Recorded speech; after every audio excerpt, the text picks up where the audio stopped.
At 27 years old, Amara found a letter from her mother. There was only one problem. Her mother had been dead for 10 years. And the letter began with 5 words that made Amara's hands start shaking. "My daughter, if you're reading this." Amara stopped breathing. She had no idea that her mother had left her something behind.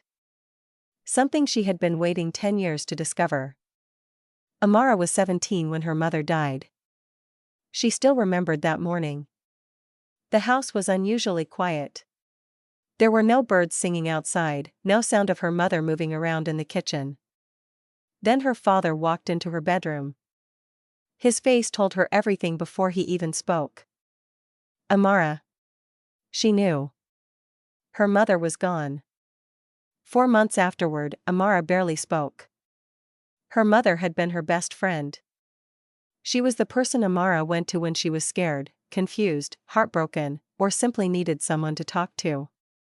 Before she died, her mother had always told her, "Never let a difficult season convince you that your story is over." Amara remembered those words. But at 17, she didn't understand them. 10 years passed. Amara was now 27. She had moved to another city, built a small career, and learned how to live without her mother. Or at least, she thought she had. One Saturday afternoon, her father called.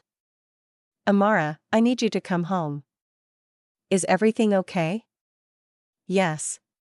There's something I need to give you." When Amara arrived, her father handed her an old wooden box. She immediately recognized it. It belonged to her mother.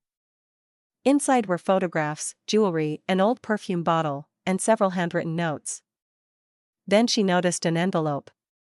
Her name was written on it. Amara. She turned to her father. "What is this?" He looked away. "Your mother told me to give it to you when you turned 27. Amara stared at him. "Why didn't you give it to me before?" Her father sighed. "Because she made me promise." Amara slowly opened the envelope. Inside was a letter. She began reading. "My daughter. If you're reading this, then you've finally reached the age I chose. I know you probably have many questions. You may even be angry with me. But before you judge me, please listen to the truth." Amara's eyes filled with tears. She continued. "There is something about your life that your father never told you." She stopped. Her heart began racing. What could Dad possibly have hidden from me? She kept reading. "When you were born, your father and I were struggling financially. We had almost nothing. But someone helped us." Amara frowned. "Who?" Then she read the next line. "And everything changed. That person was your grandmother." Amara stared at the letter. Her grandmother? That didn't make sense. Her grandmother had died before Amara was born. Why would her mother be talking about her? Then she read the next sentence. "Your grandmother left something for you." Amara looked at her father. "Dad." He didn't answer. "Dad, what did Grandma leave me?" He slowly sat down. "There is something I should have told you years ago." Amara felt her stomach tighten. Her father explained that before her grandmother died, she had purchased a small property in Amara's name. It wasn't a mansion. It wasn't some huge fortune. It was a tiny building in the city. Her grandmother had wanted it to become something that would support Amara when she became an adult. But after her grandmother died, the property became tied up in legal problems. Amara's parents had spent years trying to resolve everything.